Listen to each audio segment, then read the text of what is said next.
বাচ্চারা হাতে পায়ে দুরন্ত, বাড়িময় তাদের দুরন্তপনার নির্দেশনা ছড়িয়ে ছিটিয়ে থাকে।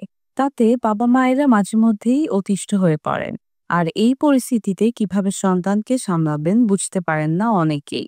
তবে দুষ্ট সন্তানকে সামলাতে নাজেহাল হলেও শিশুকে চোখের সামনে চঞ্চলতা করতে দেখে মনে মনে অভিভাবকরা খুশিও হন। কিন্তু সন্তানের মানসিক চঞ্চলতা ভাবায় অভিভাবককে।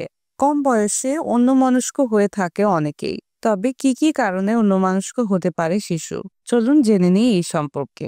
বাড়ন্ত বয়সে শুধু শরীর নয়, শিশুর মানসিক বিকাশের জন্য সঠিক পুষ্টি জরুরি। পর্যাপ্ত পুষ্টির অভাবেও মানসিক চঞ্চলতা তৈরি হতে পারে।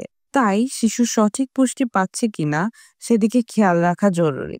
বাচ্চারা অ্যাটেনশন সিকার, অন্যের নজর গুরুত্ব পেতে চায়।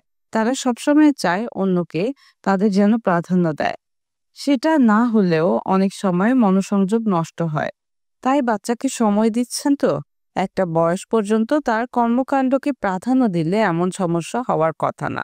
বাড়ির পরিবেশ জটিল হলে কিংবা বাড়ির সদস্যদের সবসময় ঝগড়া ঝামেলা করতে দেখে কিংবা বাবা মায়ের সম্পর্কে সমস্যা সন্তানকে অমনোযোগী করে তোলে। তাছাড়া ছোটখাটো অনেক ঘটনাও শিশুর মনে প্রভাব ফেলে।